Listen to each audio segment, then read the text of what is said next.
Hi, I'm Taj and welcome to the first episode of Road to Ironman 70.3 World Championships. Before we get into the video, I feel like I need to explain a couple things. Back in 1978 on the shores of Hawaii, a group of athletes argued about who was the toughest, swimmers, cyclists or runners. So they decided to settle it the hard way. Combine 3 brutal races into one. Whoever finishes first, we'll call them the Ironman. And just like that, one of the hardest endurance races on earth was created. But I'm not doing the full Ironman, not yet. My race is the Ironman 70.3, a 1.9k swim, a 90k bike ride, and a 21.1k run. 70.3 miles of pure endurance, speed, and pain. The kind of challenge that forces you to level up in every part of your life. And here's the catch. You can't just sign up for the World Champs. You have to earn your spot. You race a qualifying event, for example like Bustleton Ironman, and you fight for a top age group spot in your age group. Sometimes there's like 1 or 2 spots per age group, so you've got to be up there. My goal is simple for this series: qualify for the World Champs. Stand on the start line with the best athletes in the world at the World Champs and race. My race schedule is looking like March 2026, I'll be racing in the Geelong 70.3. Probably, I've already kind of put it out there, I'm not going to qualify for that. I've not had enough time training. I'm not good enough, to be honest. But then in 2026 December, on my birthday, I'll be racing in Bustleton Ironman 70.3, where I plan to podium in my age group and qualify for the World Champs. So this is it, episode 1, the beginning of a huge journey. Welcome to the road to Ironman 70.3 World Championships. Come on!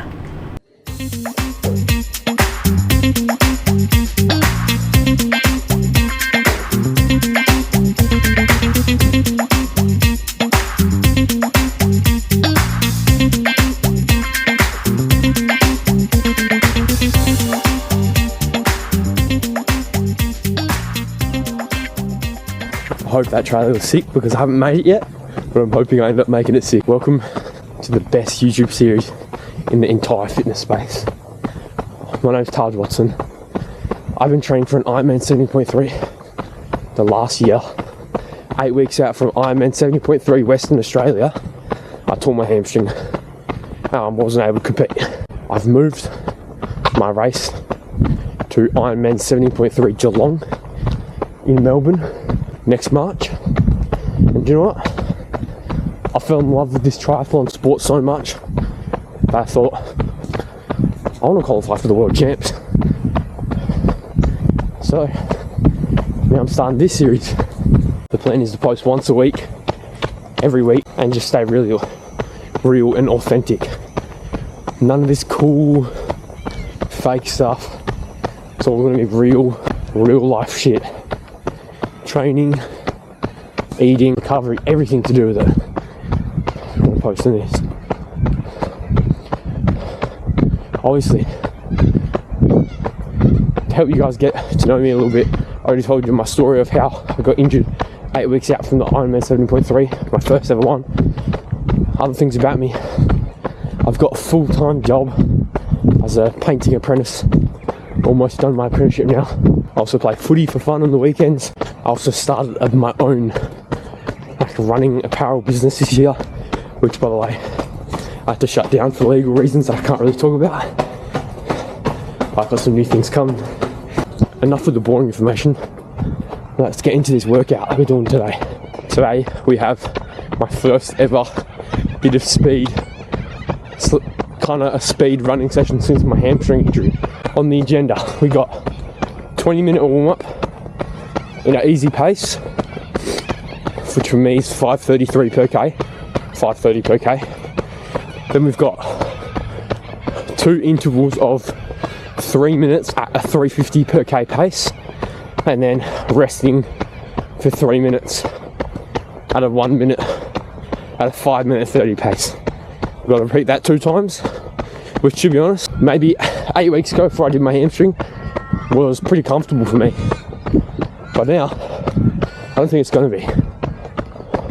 And then I think we've got a 5-minute cool down at the end. Nothing much really else to say. I'm going to finish this warm up.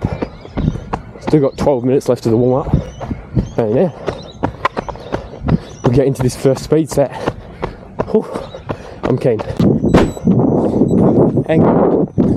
Ooh, legs are fatigued. Too alpha. Jesus. Average pace 3:52 per k. I was meant to do 250, so So 3:52 is pretty spot on. I'm happy with that. I need to catch up. Just realised we're near a 2 minutes break, not 3 minutes. I'll talk to you guys about this after because I need to breathe. I've still got one more.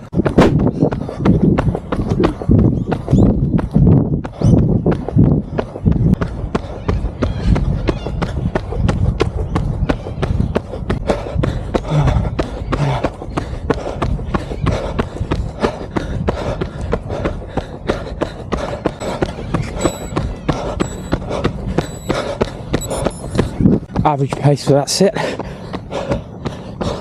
3:39. I got a 7.5 minute cooldown and we'll go over the session and the stats.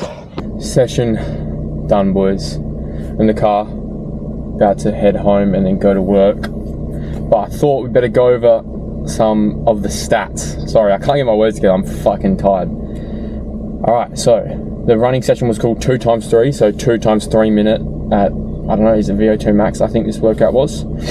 So we ended up completing, because it was like more of a time-based workout, so we weren't doing like warm-up 2Ks, it was warm-up 20 minutes, and then we went into the 2 intervals. So I put all the stats up here. We had 6.98k, average heart rate 152, I didn't have my chest monitor on, which is stupid, I just forgot it, left it at home.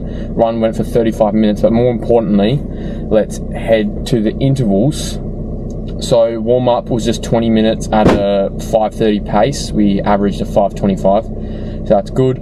Now for the first interval, so it was meant to be 3 minutes at a 3:50 pace. The first interval, I haven't run any VO2 max stuff. I haven't gotten my heart rate over max 160 in the pool since I tore my hamstring 8 weeks ago. So I didn't really know where I was at. So 3 minutes at a 3:50 pace, we averaged a 3:52, spot on. But I definitely, after that set, I was tired, I was gassed, as you see in the video, but I knew I had some more. You know, you just know. And then my second interval, so we had our rest, and then my second interval was an average pace of 3:39, which I was happy with. And I had more in the tank, obviously, but not really, actually. I was pretty fucked. And then cool down 5 minutes. That's the first episode of the series done. Short and sweet, nothing crazy. Most of them will be like I said, guys, I've got a full-time job, trying to start a business and my own life, but I'm really excited for the journey, and I'm really excited to show everyone what someone can actually do that dedicates himself to something in a short period of time.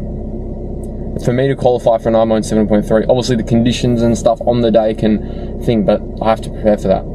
That's what I love about this sport, is there's no politics, there's no favourites, there's nothing. It's if you get the qualification spot, you get it. If you have the fastest time, you get the spot. It has nothing to do with anything else. If you enjoyed this episode, please subscribe. I want to hit 500 subscribers by the end of the year, and like I said, I'm going to try post 1 video a week and hold myself accountable to that. Also, go follow me on Instagram. I post way more stuff in there, way more in depth about what I do day to day, and not all just triathlon stuff. Super happy with that first session. Woo!